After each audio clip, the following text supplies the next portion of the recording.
Hello, and welcome to Ipsa Dixit, a podcast on legal scholarship. I'm your host, Saurav Vishnubhakt, Associate Professor of Law at the Texas A&M University.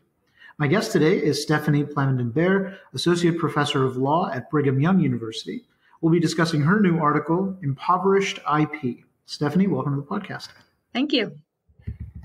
So, what's interesting sort of immediately about this article is that it identifies right up front an important succession of ideas about innovation and intellectual property.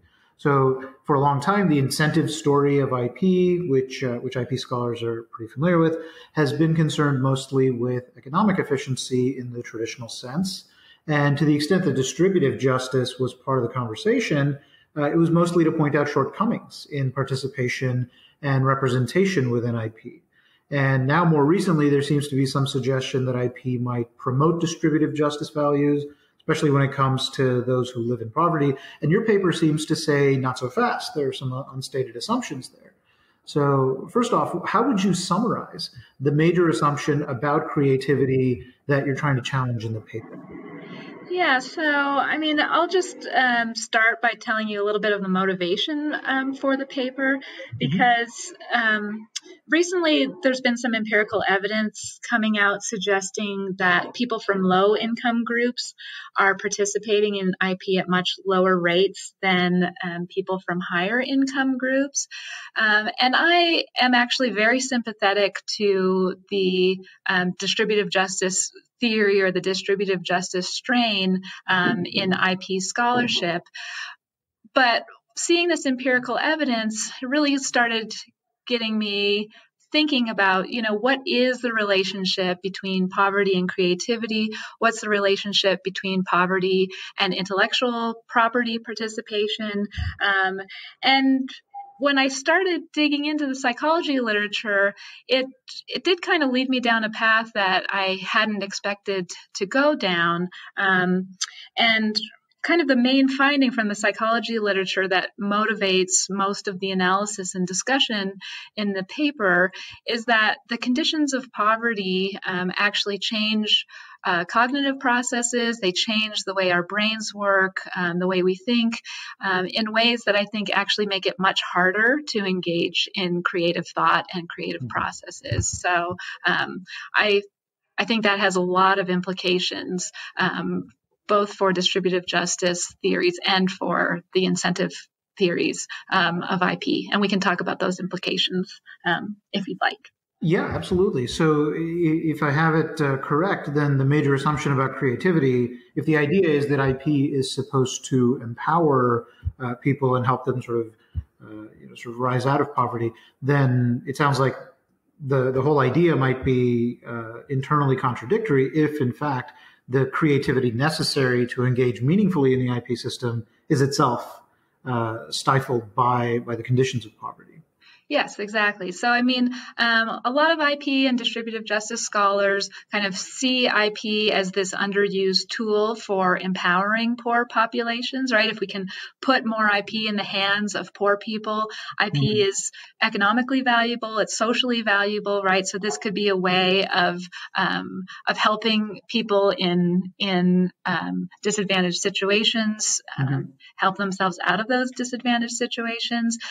But the psychology literature suggests that it's harder for people living in poverty to engage in creative thinking. So it's harder for them to participate in IP. So in fact, using current IP regimes, right, we would expect IP to actually exacerbate existing inequalities because people who don't live in poverty are better positioned to participate in IP than people who are currently living in poverty.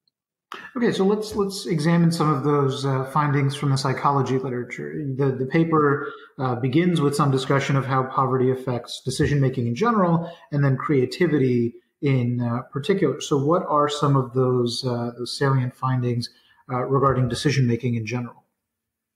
Yeah, so one of the researchers that I rely on a lot in this paper is Eldar Shafir. He's a cognitive scientist at Princeton, and he's studied the psychology of poverty extensively. And he's found basically that being poor takes up a lot of cognitive resources because you're constantly thinking about financial challenges, instability of income, things like this. That's just a burden on your brain, right? And because our brains are kind of limited in the amount of processing they can do at any one time, right? If most of your RAM, most of your bandwidth is being taken up with thoughts related to poverty, then you're just going to have less bandwidth available for engaging in creative pursuits. So that's one kind of line of the literature that I talk about. The other strain of literature has to do with brain development and poverty. So there's actually quite a bit of research suggesting that when children grow up in poverty, this affects brain development trajectories in ways that are not so good for some basic cognitive skills like creative problem solving, engagement with language, IQ, et cetera, et cetera. And researchers aren't really sure what the reason for that is. There are several potential reasons and hypotheses, including kind of maternal health, availability of parents to engage with and teach their children. There could be exposures to toxins that are more likely to occur when someone is growing up in poverty. But the finding itself is clear that for children who grow up in poverty, they experience altered brain development trajectories in ways that we would ultimately expect to be not so good for creativity. Okay, and so that finding is robust across not only decision-making generally, but creativity in particular. Yeah, and so I'm extrapolating a little bit when it comes to creativity because cognitive scientists have not specifically made that link, right? So they've talked about things like IQ, they talked about things like problem solving, working memory, language ability. But what I argue in the paper is that those are all skills, and there's research to back this up as well. Those are all skills that contribute to and are necessary for creative thinking, creative problem solving. And so if we're seeing people in poverty are unable to engage at the same level in these types of processes, then we would also expect that they would be less able to kind of have the creative advances that that innovation requires and that IP participation requires. Okay, so let's explore a little bit more the inferences and findings that you're talking about on creativity in particular. Then, because in the paper you address exploitative versus explorative decision making on the one hand, and habit versus goal based behaviors on the other, and both of those obviously have a lot of salience for creativity of the sort that IP would require. And it may be helpful for our listeners if we talk maybe sort of with specific regard to the kinds of IP, whether it's copyright in one situation or trademark or patent in another, that you had in mind when you were sort of making these conclusions. Right. So should I talk about the findings about exploitative and habit versus goal-based decision-making? Would that be helpful? Yes, absolutely. Yeah. Okay. So I kind of dive into two lines of study in particular that I think make the link between poverty and creative decision-making especially salient, especially clear. And the first one has to do with exploitative versus explorative decision-making. So exploitative decision-making strategies are strategies where we exploit information that we're already familiar with. Right. So you're driving to the store, you have already explored different routes to the store. You know that one way is the most efficient, and so you're going to stick with that, right? You're going to keep using that approach because it works. Mm-hmm. Explorative decision making is more about exploring new options, as the name suggests, right? Looking for new approaches, new opportunities, things like that. Everyone needs a balance of exploitative and explorative decision making in their lives to be efficient, right? But what some really interesting recent research has found is that people living actually, it's not specific to poverty, but it's people living under high levels of stress. But we also know that poverty is a very stressful experience. But people living under high levels of stress tend to over-rely on exploitative versus explorative decision-making strategies. So even if it would be more beneficial, more efficient to adopt an explorative decision-making strategy in a particular circumstance, if you're under a lot of stress, and this kind of intuitively makes sense, right? You're going to just stick with what you know, right? Mm-hmm. Do the thing that you're familiar with, that comes easy to you, et cetera, et cetera. Okay, so that's fine, right? Mm-hmm. But so let me just make the link now to creativity, right? Because creativity kind of by definition requires exploration. You're not going to come up with a new creative advance if you're constantly kind of just doing what you've always done in the past, right? If you're exploiting previous knowledge. And so to the extent that people living in poverty over-rely on exploitation versus exploration, I think this reduces the potential for creative thinking. Do you want to jump in, or should I go on with my habit versus goal-based? So with regard to different kinds of IP domains, and how they would be implicated by this distinction between over-reliance on exploitative thinking versus explorative. We could certainly imagine that for things like patentable invention, which requires non-obvious advances over the prior art, or copyright, which requires an original work of authorship with respect to some creative endeavor, that explorative decision-making would be much better suited for it. Is it necessarily the case that the same is true, for example, in trademark, though?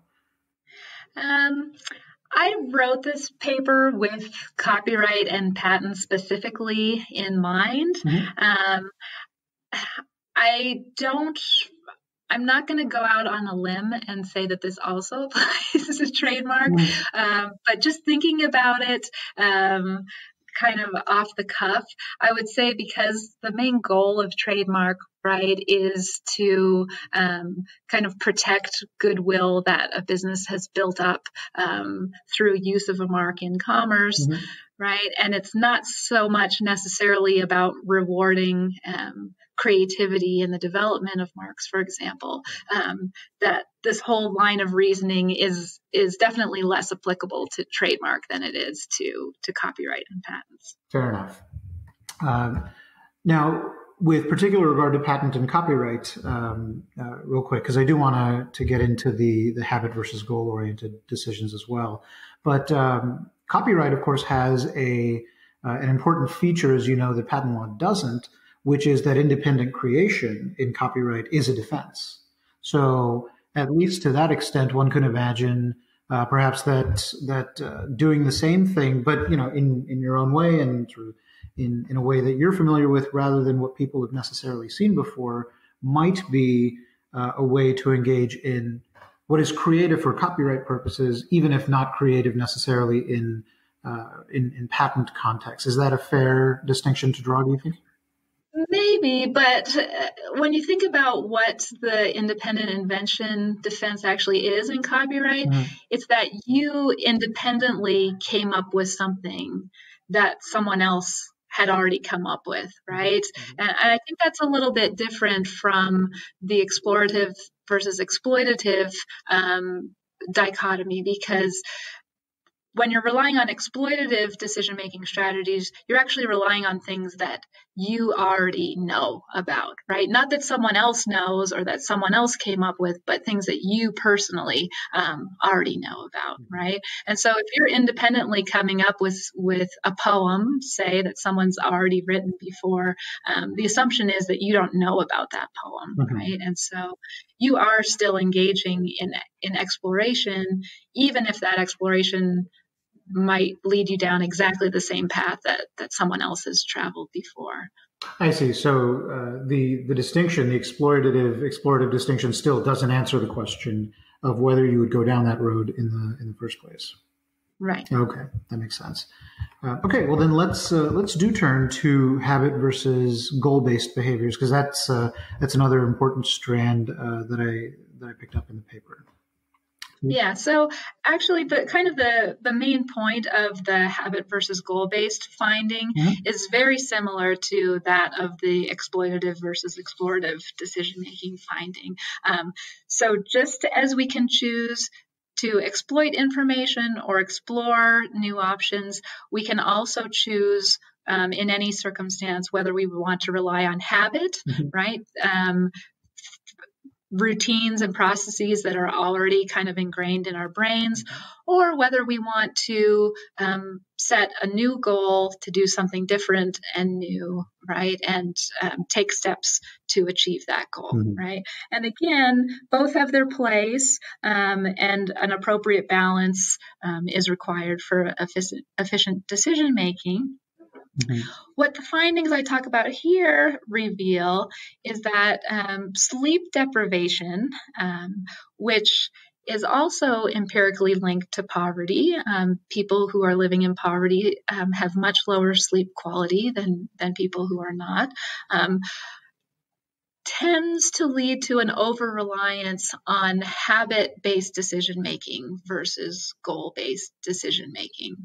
Right. And so, again, to make the link to creativity, what I argue is, if you're just continuing to do what you've always done, right, to follow your routines, follow your habits, that's not necessarily going to lead to creative breakthroughs, right? If you think about how the creative process happens, usually it requires some kind of motivation, right? Setting a goal, working towards that goal, whatever it may be, to paint a picture or write a book, or to, go into the lab and engage in some kind of experimentation, right? And so, again, I think what these results specifically suggest is that the brains of people who are living in poverty adopt certain strategies, right? They make a lot of sense for the circumstances that people in poverty are in, right? Because they're under a lot of stress, they have a lot going on, they are living in crisis mode a lot of the time, and so they have to devote scarce cognitive resources to survival, right? And the things that are most important. But in the end, what that's going to lead to is kind of a trending away from cognitive processes that will result in creativity, creative breakthroughs, these types of things.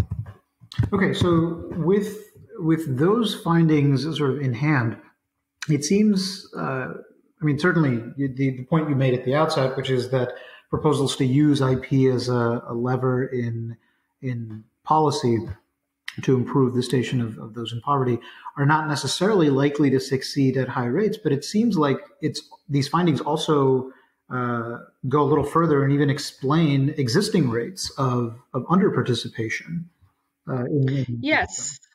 Yeah, so I told you that the project actually was motivated by some recent empirical evidence. Specifically, there's a study coming out of Raj Chetty's group at Stanford where he looks at IP participation based based on household income. And he actually finds that children from high income families are 10 times more likely to go on to apply for or get a patent than children from low income families, right? And so one of the things I wanted to do with this project was figure out, what's going on. And to be fair, right, there are a lot of things that are probably going on. And, I think we can all kind of easily call to mind things that might be going on, right? There might be, some bias that's happening, right? There might be. Do you mean bias on the part of institutional actors? Yeah. So in terms of who is granted IP rights or who's denied IP rights, there could be social factors, right? Of if you're not even familiar with the IP system, right, then you might be less likely to try to participate in that system. Even on a more fundamental level, right? If you don't have access to creative jobs, if you don't have access to educational opportunities that will lead to creative jobs, right? If you're not exposed to other creators and innovators, you might not realize that this is a path that you can take as well, right? So I think there are a lot of social factors, economic factors that explain the results. My modest claim is that I think the psychology findings that I talk about can also help explain the results, right? I think it's another piece of the puzzle. Okay. So from that sort of empirical set of premises, of course, you turn in the paper to the major utilitarian idea that IP is about incentives to innovate, and so these the folks who are in poverty and would be otherwise willing recipients and participants of the system may be unable even to respond to these incentives. So that seems to tee up two important follow-up points. One is that we may be able to change the IP system with a variety of reforms that make them more responsive to those who are in poverty, and then at the same time, I think the larger claim of your paper, the larger normative recommendation of your paper, seems to be that we should address distributive justice values more directly rather than sort of through the indirect avenue of IP, and that may have its own additional benefits. So, as between the two, I want to devote more of the time to this sort of larger claim, but real quick, the idea that the IP system might be reformed to be more responsive to those who are currently participating, at whatever low level. What are the ways in which we can reduce barriers to entry and these sorts of problems? Yeah, so other people who have been writing in IP and distributive justice vein have talked about this. So Peter Lee, for example, has written quite extensively about how we might, for example, reduce financial barriers to entry, right? Because we know that to successfully prosecute a patent takes a lot of money, right? It takes about, you probably know this better than I do, but what's the number you would put on it? $10,000? Yeah, I'd say about 10 to 15 is probably. Yeah. Right. And so, within the IP system itself, we can work to reduce those barriers to entry, right? We can provide pro bono representation to low-income inventors, small inventors, things like that. But actually, what I argue in the paper is that when it comes to the problem I identify here, which is the detrimental effects that poverty have on creativity, in fact, nothing that we do to the IP system itself is going to help, because the problem I identify is not a problem. I mean, it is it is a problem eventually of participation in the IP system. But the reason people aren't participating in IP is because they're not creating IP protectable works, right? And so if you're not creating an IP protectable work, nothing that you can change in the IP system is going to help with that, right? And so it's kind of a threshold problem. That, to get people in the system, the first thing we need to do is kind of improve conditions to make them more favorable to the act of creation, right? And so that's where my main policy recommendations come in. Okay, so then let's sort of talk about those policy recommendations in the final leg here. So you conclude with a call for policies that more directly address distributive justice. And at that point, we'll be left at sort of a crossroads. At that point, IP may not be necessary as a policy lever at all, or IP may be even, as a system may benefit from the increased participation of those who are creating at higher rates than they otherwise would have been. So what are some policies that you have in mind? Right. And so just thinking about, the strain that poverty puts on people and on kind of the potential for creativity, the potential for creative processes.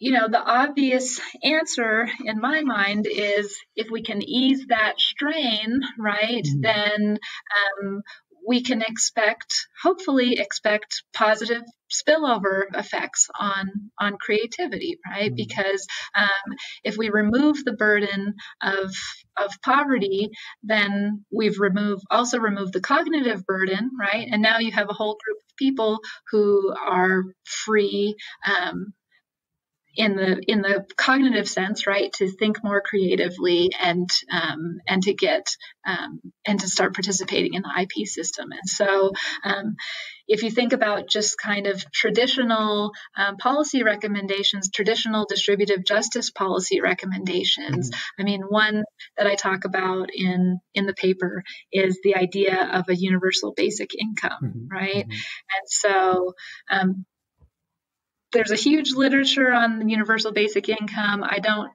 go into it in detail, but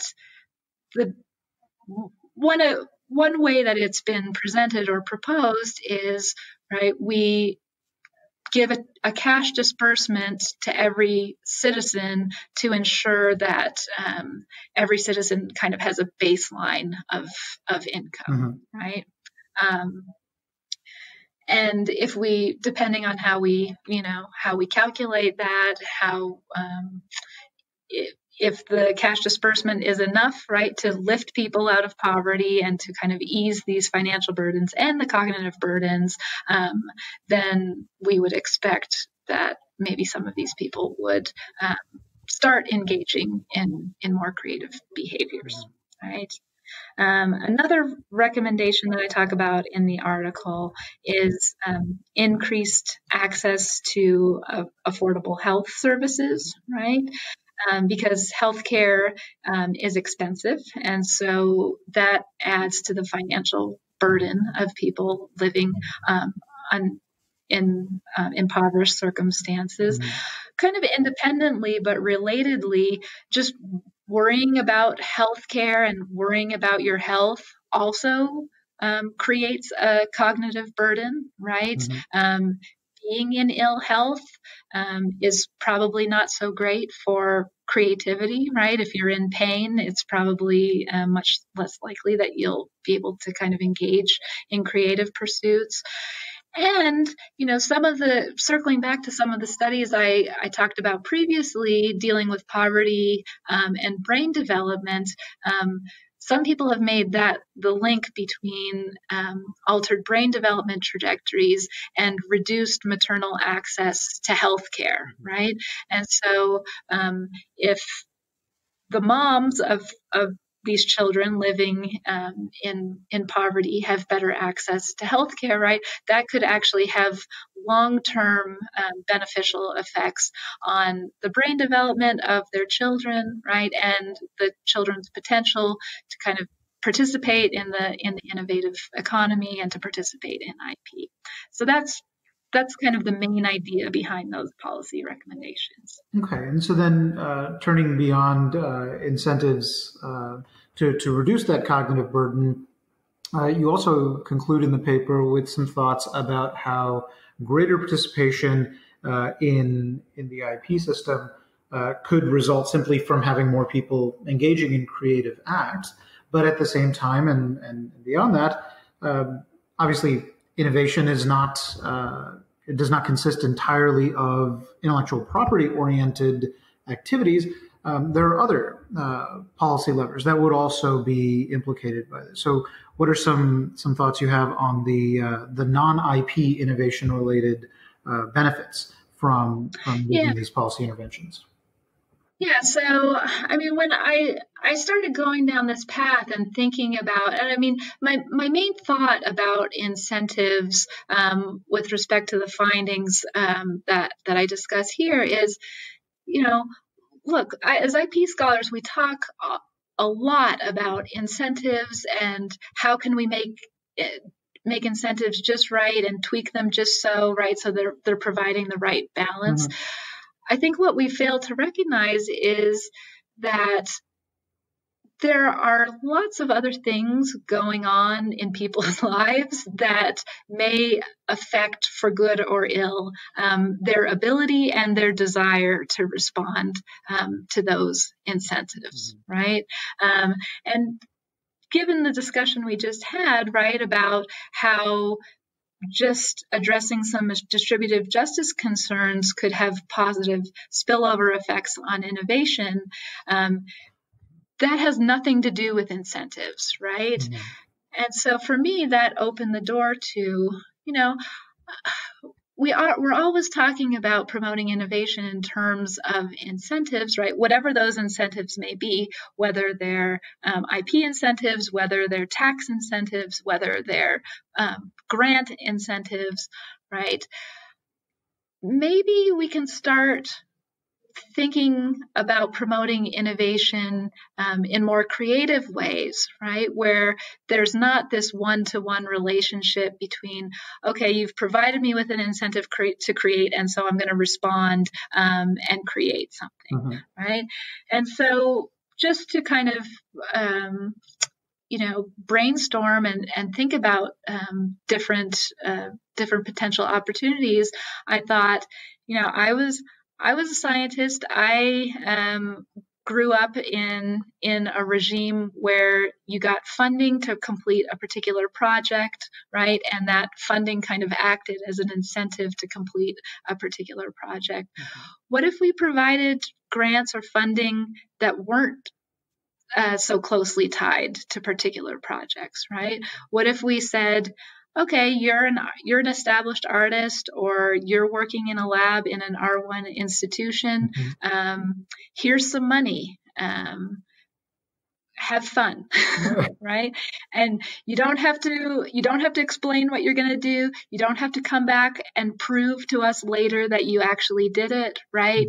Mm-hmm. You can use the money in whatever way you see fit. And there's actually some real efficiency benefits, I think, to a system like that, because you remove all of the overhead and the administrative costs, right, of having grant reviewers and all of this kind of thing, right? Mm-hmm. So just going down this path where we're thinking beyond incentives, actually. And this will probably be one of my next projects, just really open the door for me to think about, there are other ways to promote innovation beyond providing incentives, whatever those incentives might be, right? And I think that IP scholars and innovation scholars, I think it's actually a really rich and unexplored area that we should start thinking about. What are some of these other ways that we can promote innovation that aren't don't have this kind of one-to-one relationship of incentive for innovation. So rather than make the funds sort of dependent on output, it sounds like almost a stochastic. We'll just put money out and see who, people with their own agendas and removing, as you said, the overhead burden of writing a grant and channeling your thinking up front, be much more explorative, perhaps, and then we'll just see which projects lead to success and sort of take it from there. Is that the idea? Yeah, and that actually syncs up well with some of the other psychology literature that I've written about in other works and other people have written about as well, finding that, the rational actor assumption is that, we respond to these financial incentives. We say, oh, there's money available, therefore I'm going to, respond to that financial incentive by creating something, right? Actually, people's incentives for creating are much more nuanced, much more complex, right? And so I think from a policy perspective, it makes sense to kind of move away from that strict idea that the only way we're going to get people to create, or the most efficient way of getting people to create, is to provide them with a financial carrot, right? Okay. So then, the main conclusion seems to be that IP has a lot to sort of consume from the effect of these upstream circumstances, but may not have as much to contribute as we had previously thought, and we should redirect our attention upstream. Yeah. I think IP is an important piece of the puzzle, right? But I think we also have to think about, what might be stopping people from responding to the incentives that IP provides, right? Impoverished circumstances being the main example I deal with here. And B, maybe IP isn't the only way to get people engaged in the creative process, right? Maybe something as simple as providing better access to healthcare, right? Or making sure they have a minimum income that they can rely on, right? Maybe these, in some circumstances, might be more efficient, or at least supplements to the traditional IP system. Right. Well, it sounds like not only an excellent paper, which I enjoyed very much, but the beginning really of an agenda of research that you've developed here. So thanks for coming on the podcast and discussing it with me. Yeah, thanks very much. It was really fun. Great.